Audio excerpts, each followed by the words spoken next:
the strategic calculations that led Japanese military and political leaders to conclude that a successful invasion of the continental United States remained impossible represent one of the most significant, yet often misunderstood aspects of Japan's decision-making during the Pacific War from 1941 to 1945. The question of what Japanese leaders actually said, thought, and admitted regarding the impossibility of invading America requires careful examination of primary source documents, post-war testimony, wartime planning papers, and the strategic context within which Japanese decision-makers operated. The historical record reveals a complex picture where Japanese leaders recognized fundamental limitations in their military capabilities relative to American industrial and geographic advantages. Yet this recognition coexisted with strategic gambits based on assumptions about American will rather than capability, creating contradictions that shaped Japan's ultimately disastrous war strategy. The context for understanding Japanese strategic thinking begins with the decade preceding the Pacific War, during which Japanese military expansion in China and Southeast Asia increasingly conflicted with American interests and led to progressive deterioration in Japanese-American relations. The Japanese military's advance into French Indochina in July 1941 prompted the United States to implement comprehensive economic sanctions, including an oil embargo that threatened to cripple Japanese military operations within months if alternative oil sources could not be secured. Japanese leaders faced a strategic dilemma where continuing their expansion required resources controlled by Western colonial powers, particularly the oil of the Dutch East Indies. But seizing these resources would almost certainly trigger war with the United States, Britain, and the Netherlands. The decision to resolve this dilemma through military action, attacking American, British, and Dutch positions simultaneously, while hoping to establish a defensive perimeter that could be held until Western powers negotiated a settlement, reflected calculations about what Japan could and could not achieve militarily. Admiral Isoroku Yamamoto, commander of the Combined Fleet and principal architect of the Pearl Harbor attack, provided perhaps the most famous statement regarding the impossibility of defeating the United States in a prolonged war. In conversations with political leaders during the planning phase before war's outbreak, Yamamoto reportedly stated that he could run wild for 6 months to a year, but expressed no confidence about what would happen after that period. This statement, recorded in various forms in post-war accounts and memoirs, reflected Yamamoto's understanding that Japan's initial advantages in trained pilots, combat-ready naval forces, and strategic surprise could produce victories in the war's opening phase, but that American industrial capacity would eventually produce overwhelming material superiority. Yamamoto's concern focused not on the possibility of invading the United States, which he apparently never seriously considered, but rather on whether Japan could inflict sufficient damage in the war's opening campaigns to create conditions for a negotiated peace before American military production reached full capacity. The historical record provides no evidence that Japanese military planners ever developed serious operational plans for invading the continental United States. The distances involved, the massive force requirements, and the logistical impossibilities made such an operation beyond Japanese capabilities, even at their most optimistic assessments. The nearest Japanese forces came to American territory involved the occupation of Attu and Kiska in the Aleutian Islands in June 1942. Operations conducted as part of the Midway Campaign and intended partly as diversionary actions. These occupations demonstrated the extreme difficulty of maintaining forces, even in the remote Aleutians, with Japanese garrisons facing severe supply problems and ultimate defeat, suggesting that more ambitious operations against better defended American territories would prove impossible. However, the absence of invasion planning does not mean Japanese leaders entirely dismissed the theoretical possibility of operations against American territory. Some Japanese strategic planning documents from the pre-war period and early war years discussed scenarios involving attacks on the American West Coast, though these contemplated raids and limited operations rather than invasion. The submarine attacks on American coastal shipping that occurred in 1942 and the few instances of Japanese submarines shelling coastal installations in California and Oregon represented the actual implementation of such operations, demonstrating both that Japan could reach American shores and that such operations achieved negligible strategic impact. The submarine I-25's launching of a floatplane that dropped incendiary bombs on forests in Oregon in September 1942, the only aerial bombing of the continental United States during the war, illustrated the symbolic rather than substantive nature of Japanese capability to strike American territory. Japanese strategic planning focused instead on creating a defensive perimeter encompassing resource-rich areas of Southeast Asia and the Western Pacific that could be defended against American counterattack, while those resources were exploited to strengthen Japanese military power. The planning documents that outlined this strategy, developed during 1941 by military staff officers, identified defensive positions running from the Kuril Islands through Wake Island, the Marshall Islands, the Bismarck Archipelago, Java, and Burma. This perimeter would theoretically protect resource areas while imposing such high costs on American counterattacks that the United States would eventually negotiate a peace recognizing Japanese control of conquered territories. This strategy explicitly assumed that Japan could not defeat the United States militarily in the sense of destroying American military forces or occupying American territory, but calculated that American casualties and war costs could be made sufficiently high to produce war weariness leading to negotiated settlement. Prime Minister Hideki Tojo, who held office from October 1941 through July 1944, articulated strategic thinking that acknowledged American material advantages, while arguing that Japanese spiritual superiority and fighting spirit would compensate.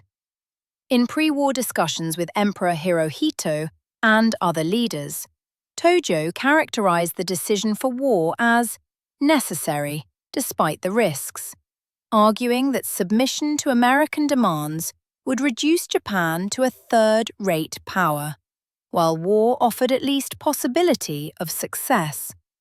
However, Tojo's public statements about inevitable Japanese victory contrasted with more realistic private assessments that recognized the enormous gap in industrial capacity between Japan and the United States.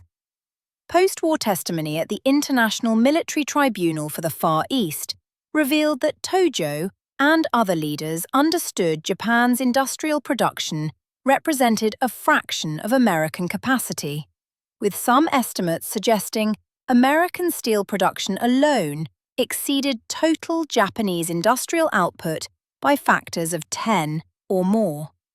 The Japanese Navy's analysis of relative naval capabilities, conducted before Pearl Harbor, calculated that Japan's current naval strength roughly matched American Pacific Fleet strength, but that American naval construction programs already underway would produce overwhelming American superiority by 1943 or 1944. These calculations proved accurate, as American shipyards delivered aircraft carriers, battleships, cruisers, destroyers, and submarines in quantities that Japanese production could not approach. The naval staff officers who conducted these analyses understood that time worked against Japan, making early, decisive action necessary if Japan was to have any chance of favorable war outcome. However, the same analyses that demonstrated American industrial superiority also implicitly acknowledged that Japan could not sustain offensive operations against American territory, as the logistical requirements for projecting power across the Pacific exceeded Japanese capabilities even before considering American defensive responses. Foreign Minister Yosuke Matsuoka, who served from July 1940 to July 1941 before being dismissed, had lived in the United States during his youth and possessed greater understanding of American society and capabilities than many Japanese leaders.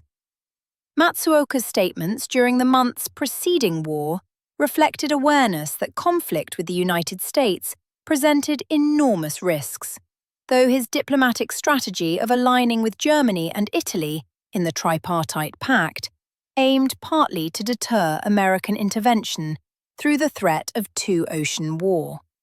The failure of this deterrent strategy and the progressive deterioration of Japanese-American relations during 1941 occurred partly because American leaders proved willing to risk two-ocean war rather than acquiesce to Japanese expansion.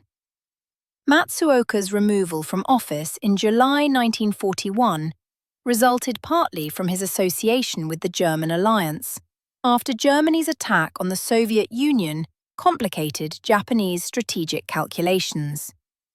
The Imperial Japanese Army's strategic thinking focused primarily on continental operations in China and possible conflict with the Soviet Union, rather than naval warfare against the United States. Army leaders generally supported the Southern advance to secure resources but showed less interest in the naval campaigns that would characterize the Pacific War.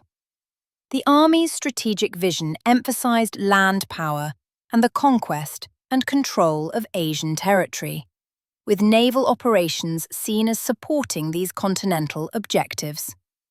This orientation meant that Army leaders gave even less consideration to operations against American territory than their Navy counterparts, recognizing that American land power, though currently limited, could potentially be mobilized on scales that would overwhelm Japanese forces if brought to bear in Asia. The liaison conferences and imperial conferences, the highest decision-making bodies in wartime Japan, where military and political leaders met to determine strategy, produced extensive documentation now available to historians. These documents reveal that discussions of military operations against the United States focused overwhelmingly on defensive strategy after the initial offensive campaigns. The minutes of conferences held during 1942 and 1943, as Japanese forces transitioned from offensive to defensive operations, show leaders grappling with the reality that American counteroffensives were progressing more rapidly than anticipated. References in these documents to the impossibility of offensive operations against American territory appear in the context of discussing defensive priorities, with leaders debating which positions could be held and which would need to be abandoned as American forces advanced. Admiral Minechi Koga, who succeeded Yamamoto as Combined Fleet Commander after Yamamoto's death in April 1943, articulated strategic assessments even more pessimistic than his predecessor. Koga's statements to staff officers, recorded in various post-war accounts, indicated belief that Japan's situation had become desperate by late 1943 and that prospects for victory had essentially disappeared. Koga discussed the need to inflict maximum casualties on American forces in hopes of creating war weariness but acknowledged that Japanese naval power could no longer challenge American control of the Pacific. His operational planning focused on conserving forces and selecting battles where favorable exchange ratios might be achieved. Defensive thinking that implicitly recognized offensive operations, including any against American territory, had become impossible. The strategic concept of the decisive battle, which dominated Japanese naval thinking throughout the war, assumed that Japanese forces would defeat American counteroffensives at some point along the defensive perimeter, inflicting such devastating losses that American will to continue would collapse. This concept evolved from pre-war planning scenarios that anticipated American fleet advances across the Pacific following war's outbreak, with Japanese forces positioning to intercept and destroy American naval forces in a climactic engagement. The execution of this concept in actual operations, including the Philippine Sea in June 1944 and Leyte Gulf in October 1944, resulted in catastrophic Japanese defeats that destroyed remaining Japanese naval combat power. The failure of the decisive battle concept demonstrated that Japanese strategic assumptions about the possibility of inflicting crippling losses on American forces proved wildly optimistic, as American industrial capacity simply replaced losses, while Japanese losses became irreplaceable. Emperor Hirohito's role in strategic decision-making and his understanding of Japan's strategic situation remain subjects of historical debate. The emperor attended the liaison conferences and imperial conferences where strategy was discussed, and available evidence suggests he possessed reasonably accurate information about military situations. Hirohito's interventions in strategic discussions occurred rarely during most of the war, following Japanese governmental tradition where the emperor reigned but did not rule, with decisions made by ministers and military leaders who then received imperial sanction. However, Hirohito's questions during conferences occasionally revealed skepticism about optimistic military assessments, and his eventual intervention to accept surrender in August 1945 demonstrated that he understood Japan's military situation had become hopeless.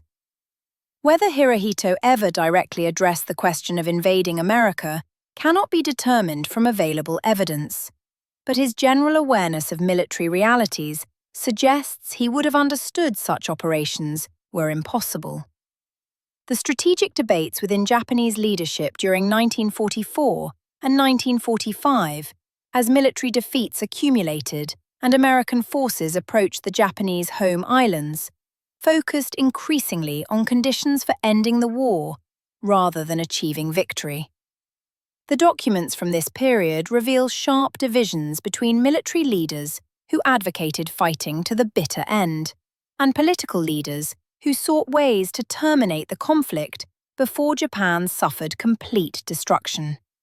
These debates centered on whether Japan should seek negotiated peace through Soviet mediation, whether Japan could accept unconditional surrender if imperial institution was preserved, and whether continued resistance might produce more favorable terms. The question of offensive operations against American territory disappeared entirely from these discussions, replaced by desperate planning for the defense of the home islands against anticipated American invasion. The home islands defense planning that emerged during 1945 under the name Operation Ketsugo envisioned mobilizing every available resource to resist American invasion, accepting massive casualties among military forces and civilians, in hopes that invasion costs would convince America to negotiate rather than complete the conquest of Japan. This planning assumed that American forces would invade and that Japanese forces could only attempt to make invasion so costly that terms might be obtained. The strategic logic had shifted entirely to defensive operations on Japanese soil, acknowledging implicitly that Japanese offensive capability had been completely destroyed, and that even defensive operations could only hope to affect surrender terms rather than achieve victory. The planning documents for Ketsu-go, which detailed positions, unit assignments, and tactical approaches, show military leaders contemplating national suicide rather than surrender, but contained no discussion of counteroffensives or operations against American territory. Prime Minister Kantaro Suzuki, who assumed office in April 1945 and would lead Japan to surrender, faced the task of finding ways to end the war while managing military leaders who resisted surrender. Suzuki's statements during his brief tenure balanced ambiguous public declarations about continuing the war with behind-the-scenes efforts to create conditions for peace. His cabinet's discussions, documented in various sources, reveal leaders grappling with the reality that Japan had lost the war and could only hope to minimize damage in surrender. These discussions reference the complete collapse of Japanese offensive capability and the impossibility of preventing American victory, representing the clearest official acknowledgement that Japan could no longer conduct military operations beyond desperate defense of home territory. The atomic bombings of Hiroshima on August 6th and Nagasaki on August 9th, combined with Soviet entry into the war on August 8th, created the immediate crisis that forced Japanese surrender. The discussions at the Supreme War Council and in cabinet meetings on August 9th and 10th, reconstructed from participant accounts and surviving documents, show leaders divided over surrender terms, but unanimous in recognizing that continued resistance was militarily futile. Foreign Minister Shigenori Togo argued that Japan must accept the Potsdam Declaration terms or face complete annihilation, while War Minister Korechika Anami and military chiefs of staff insisted on conditions including preservation of the imperial institution, no occupation of Japanese territory, Japanese handling of war crimes trials, and voluntary disarmament. The Emperor's intervention on August 10th, accepting surrender with only the single condition regarding imperial institution, resolved the deadlock and led to surrender announcement on August 15th. The post-war interrogations of Japanese leaders conducted by American occupation authorities and testimony at war crimes trials provided extensive documentation of Japanese strategic thinking. These sources must be evaluated carefully, as participants had various motives for shaping their testimony, but they provide insights into what Japanese leaders understood about their strategic situation. Admiral Toyoda Soemu, final chief of Naval General Staff, testified that Japanese naval leaders knew by early 1945 that Japan had lost the war and could not prevent American victory, though he claimed military honor required fighting to the end.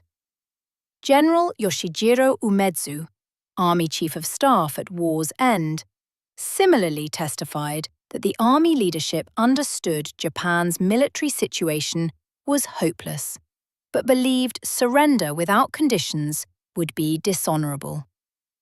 The United States Strategic Bombing Survey, conducted immediately after the war, interviewed hundreds of Japanese officials and military officers and examined captured documents to assess Japan's strategic decision-making. The survey's findings confirmed that Japanese leaders recognized American material superiority from the war's beginning and never seriously considered offensive operations against American territory. The survey documented that Japanese strategy focused on defensive operations and inflicting casualties sufficient to obtain negotiated peace, rather than military victory. The survey concluded that Japanese leaders' fundamental miscalculation involved misunderstanding American will to accept casualties in pursuit of unconditional surrender, not misunderstanding relative military capabilities.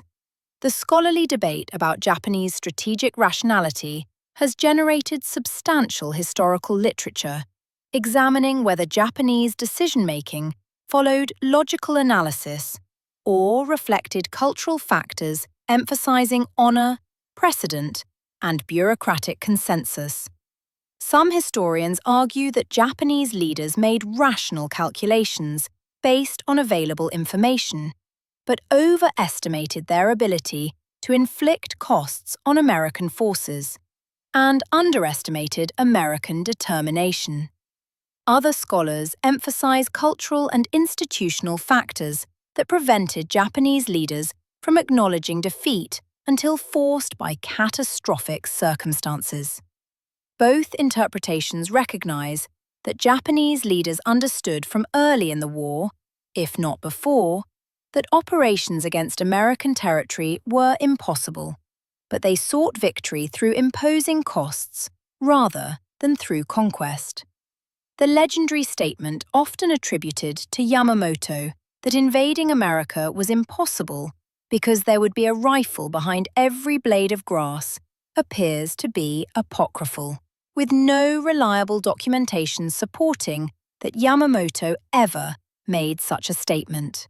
However, the persistence of this quote in popular culture reflects accurate understanding that Japanese leaders recognized the impossibility of invading America, even if the specific formulation cannot be verified.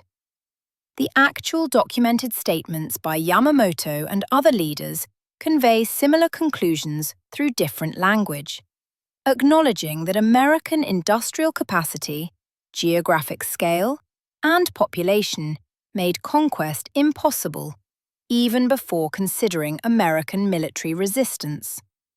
The comparison between Japanese capabilities and the requirements for invading the United States illuminates why Japanese leaders never seriously contemplated such operations. A successful invasion of the continental United States would require naval superiority sufficient to transport and protect invasion forces across the Pacific.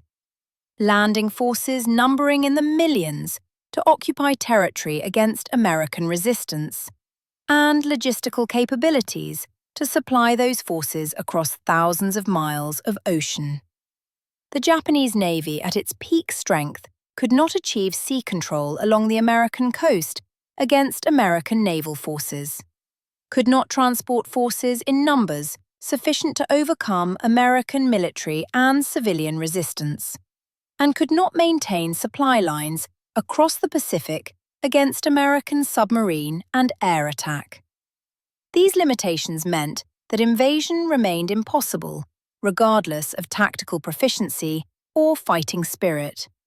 Facts that Japanese naval and military planners certainly understood.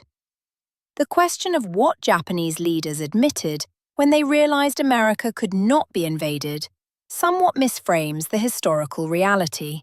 As available evidence suggests, Japanese leaders never seriously believed invasion was possible.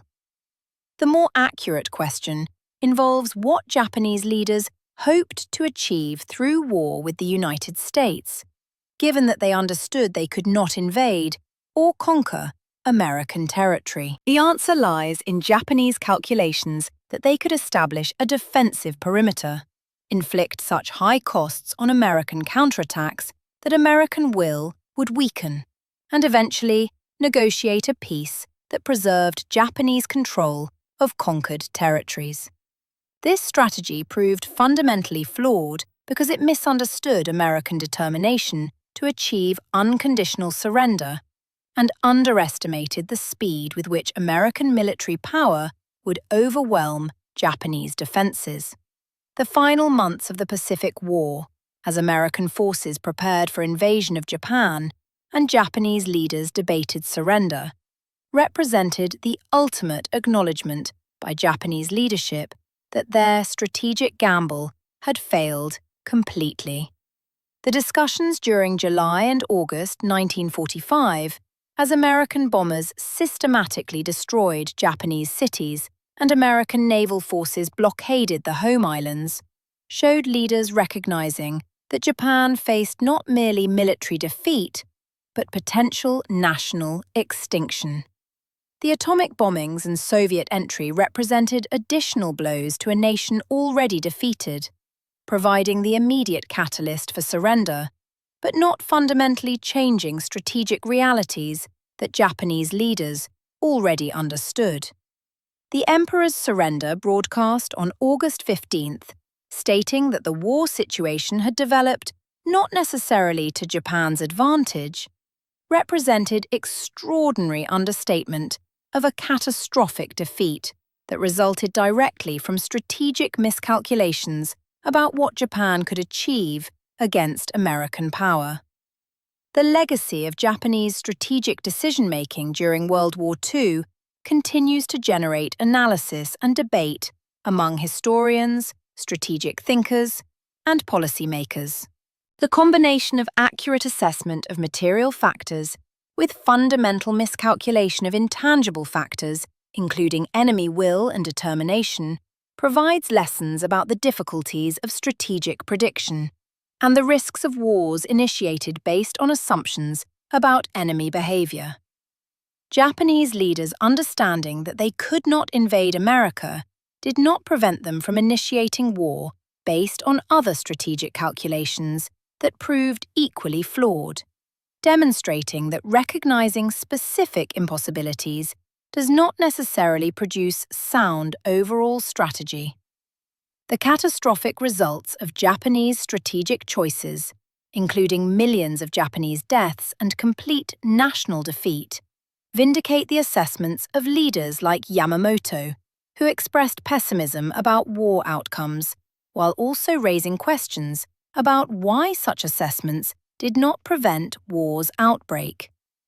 The answer involves the complex interaction of institutional pressures, cultural factors, international circumstances, and individual decisions that produced war, despite recognition of enormous risks, creating a tragedy that destroyed the Japanese Empire and reshaped Asia and the Pacific for generations. Claude is AI and can make mistakes. Please double-check responses.